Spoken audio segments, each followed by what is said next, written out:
Hey guys, it's Dr. May. How are you? So I'm doing the second part of lesson 16 today. So this is flexible mind reveals. All right. So I suggest if you haven't done so already, watch the first part of lesson 16 because it had a lot of information in it. That's an important setup for this lesson. Okay. But I'm going to go forward anyway, assuming you watched it. So if you're having any trouble understanding a concept or two, make sure you check that out later or look at your skills book if you have one. Okay, so flexible mind reveals. All right, so this is a skill for letting go of pushback and don't hurt me responses. Okay, so the first lesson 16 video went over both of those types of responses in detail. Okay, so both of the responses, what they have in common is that they have hidden intentions or disguised demands. So we're saying one thing and meaning another. All right. So what flexible mind reveals helps us do is to pull back the curtain on our superficiality and let our true intentions and communication come through. Right. So it helps us to be more authentic. So it's going to be more direct, it's going to be more clear and more according to our values. All right. So we're going to follow these steps to help get to that place. All right, so first we got to do is to recognize our secret desires for control. So both of those types of responses are kind of covertly designed to control other people and the way that they're interacting with us so that we don't feel uncomfortable. All right, so if you have an urge to use a don't hurt me response, there might be some patterns of what you're trying to control. All right, so you might be trying to stop people from giving you feedback that makes you feel uncomfortable. Or you want them to treat you as special because maybe you've suffered a lot or you've worked really hard.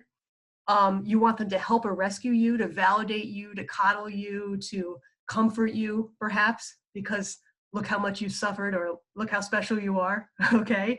And to recognize your pain or sacrifices. All right, so those things are not stuff that you would be saying directly if you're using a don't hurt me response, but they're kind of under the surface of what you're hoping to happen anyway.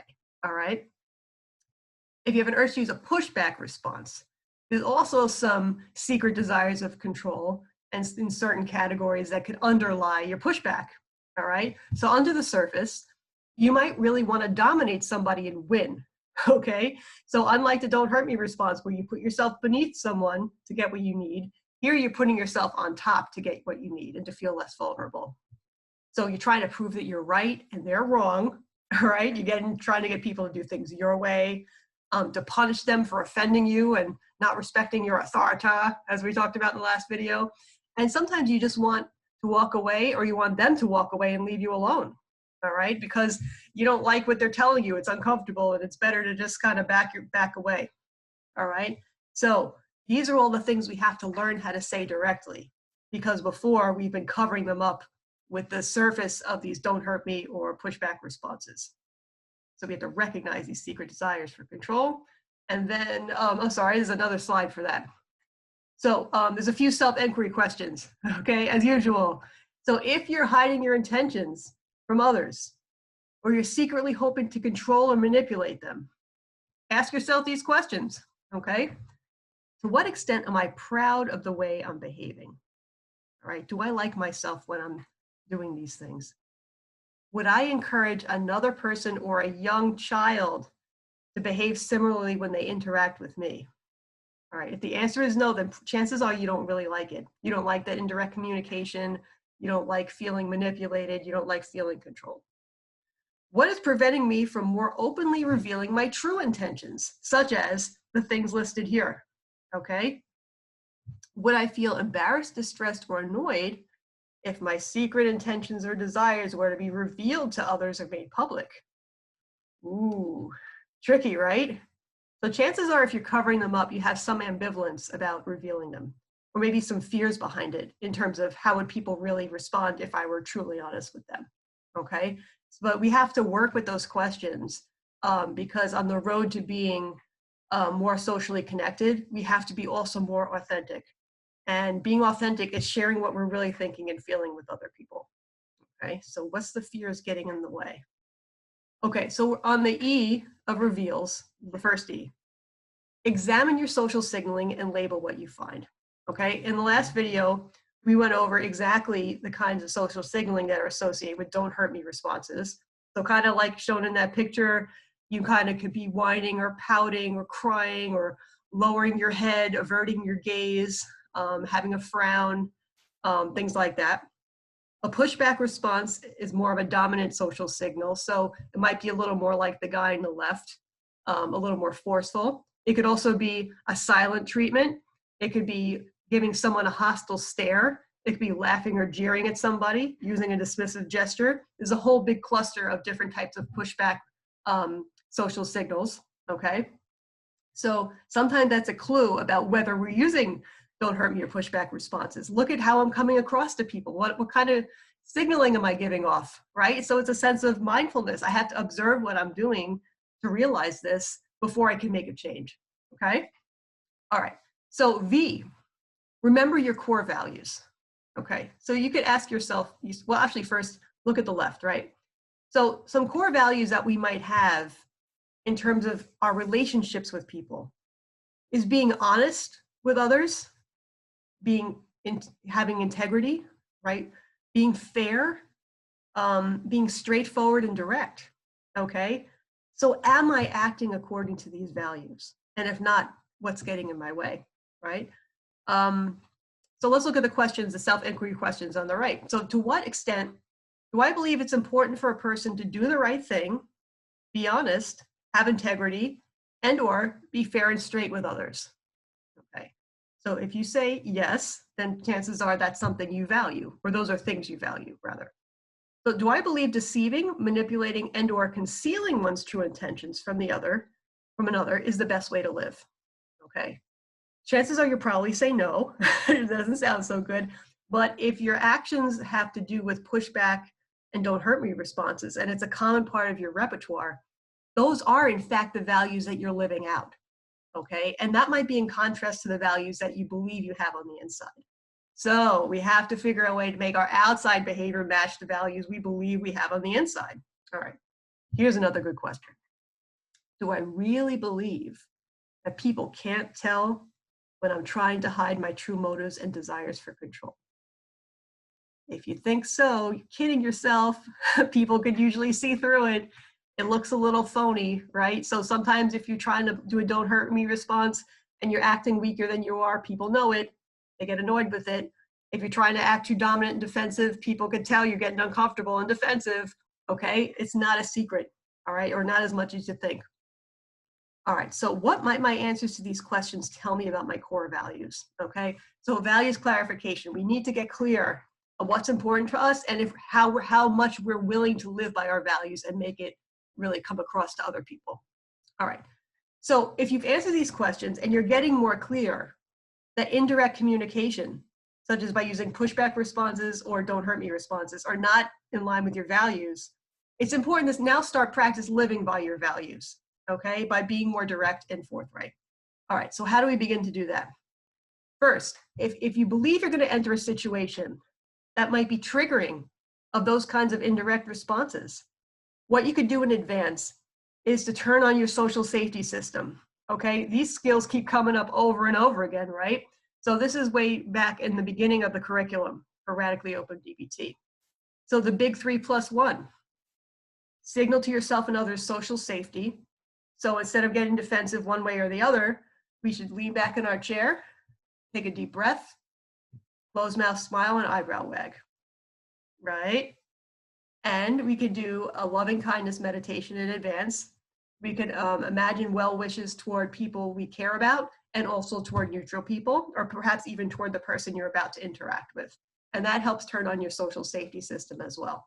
All right, so this is getting us prepared to put our values of direct communication into action, right? Because it makes us feel more safe. Okay, so we're going to work on now flipping our social signaling to something that's more in line with our values. So don't hurt me responses have their own set of social signals, right? Like I was saying before, downcast eyes, frowning, head down, hiding your face, right? And that kind of communicates to people that you're weak, submissive, or helpless, okay? So how do we flip that around? Do the opposite.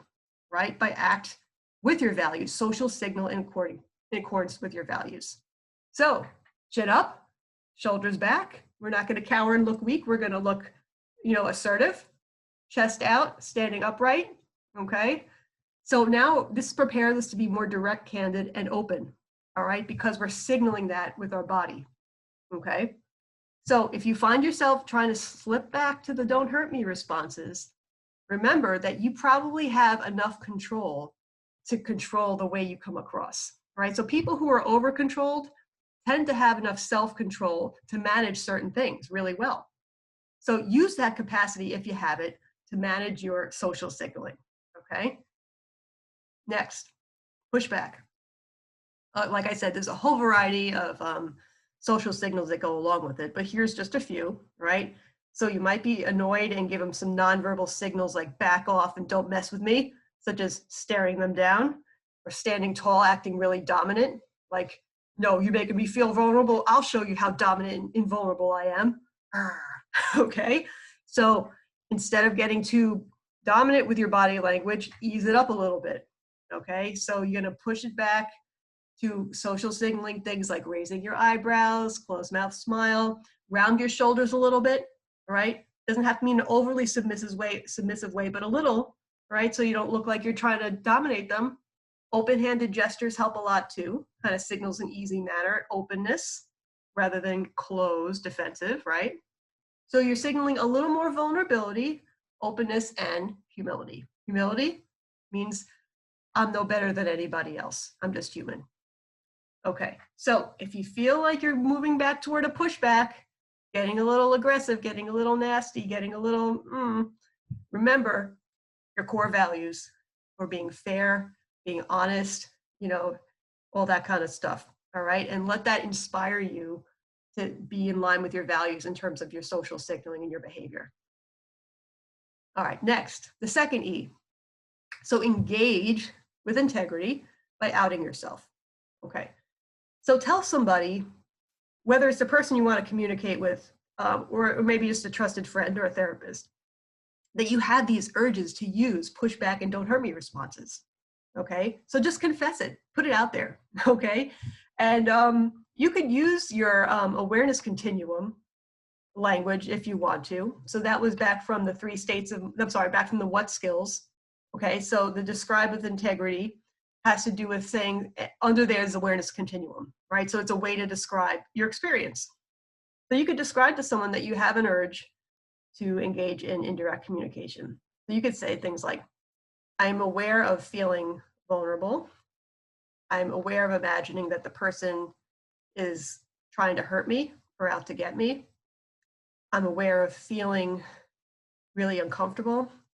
And I'm aware of thinking that I need to use a pushback response or a don't hurt me response.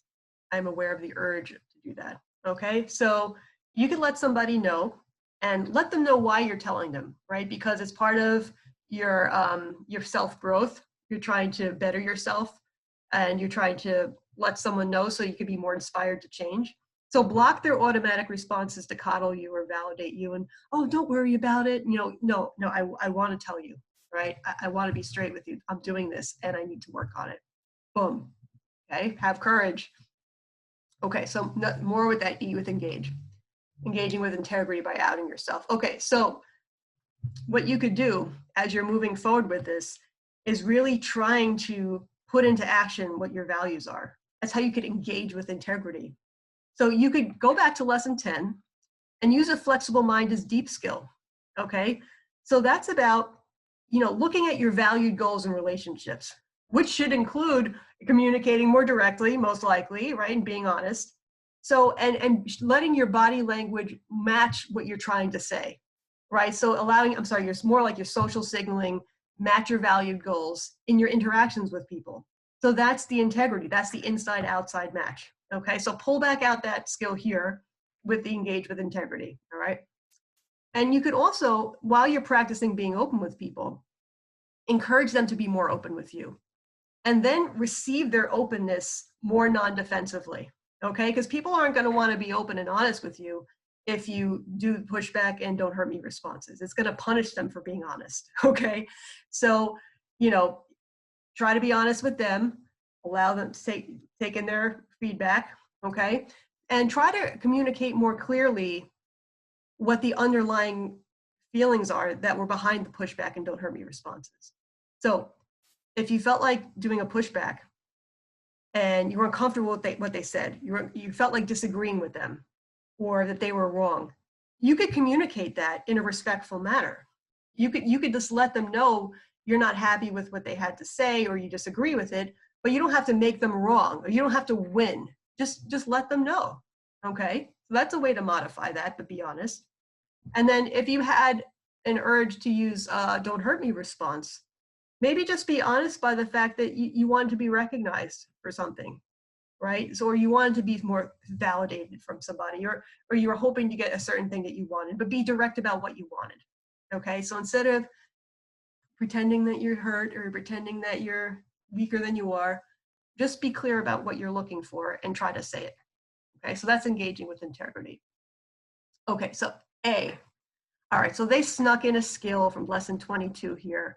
So this is flexible mind adopts. I'm posting the videos in order. So at this time, at this moment, it's not up yet, but it will be soon, okay? So when it's up, you could watch Flexible Mind Adopts and learn that skill and apply it here, but I'm not gonna go over it in detail now, okay? But basically, this is what the skill is. So you could just keep this in mind in a general way. It's about enhancing open listening after revealing your secret intentions. Okay, so let's say I let someone, you know what? I really want you to recognize me as a little special, that I worked really hard on something, or that I am suffering a lot. You know, I've struggled a lot in my life, and I was really hoping someone could validate me for that. Okay, so listen to what they have to say openly. You know, maybe they're going to give you feedback you don't like. Maybe they'll give you feedback you do like. So, you know, try to figure out whether you should accept or decline the feedback. All right. If you do flexible mind adopts as a series of questions you could ask yourself about whether you should accept feedback or not. Okay. But we're not going to go through all those questions now. And by doing this, by being more open with the other person, it'll increase your social connectedness, right? Being open with them and learning to allow them to be open with you and receiving what they have to say definitely helps build a relationship. Okay. So anyway, so the L, finally, of course, more self-inquiry, learn through self-inquiry. So as we're kind of learning this new skill, we're trying to be more open. We're trying to avoid using pushback and don't hurt me responses. Use more of the self-inquiry to kind of keep you on track. All right. So what is it that I need to learn from how I communicate my needs, wants, and desires to others? Always about what I need to learn. What's preventing me from being more open and direct about my intentions, needs, and wants? Okay, what's the fear that's getting in the way? Where did I ever get the idea that being direct or open about one's inner experience is wrong, inappropriate, ineffective, or dangerous? Maybe I learned through modeling. Maybe one of my parents was like that. Maybe it just kind of soaked in. Maybe I had a bad experience. It could be a variety of things, right? So where did I get that idea? Let's build some insight. To what extent do I believe others should know what I am thinking, wanting, or expecting to happen without me having to tell them? How much do I expect that they're going to see through my surface and look through my insides accurately? And do I really want them to do that? Am I ambivalent about that? If I wasn't ambivalent, I would have been direct. So what's my concern, right? But sometimes, you know, I'm expecting people to read my mind, but that's not really fair. People can't always do it, even close people, right? Okay. How often do I assume that I have been direct with somebody about what I wanted, only to find out later that the other person did not actually know what I wanted? Okay. Sometimes I think I'm being clear, or I think people could read my mind, but they can't, right? So is there a time when that happened?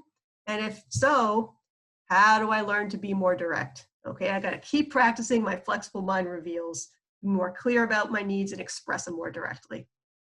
Okay, so let's sum it up, okay? Pull the curtain back and sum it up. So, flexible mind reveals. Recognize my secret desires for control. Specific ones go for both types of responses. Examine social signaling and label what you find. Right? How am I coming across? Remember your core values. Hopefully includes being direct and honest. Engage with integrity by outing yourself. Let somebody know that you have the desire to use these indirect responses. Practice flexible mind adopts so you can be open and receive more openly. And learn through self-inquiry. Keep asking yourself the question to keep yourself learning. All right? So try it out, see how it goes. Okay. Thanks for listening. And also thank you to all of you who are, liking my videos and leaving very positive feedback. It's much appreciated. So thanks again, and keep tuning in. I have more stuff to come. Okay. All right. Thanks everybody. Take care.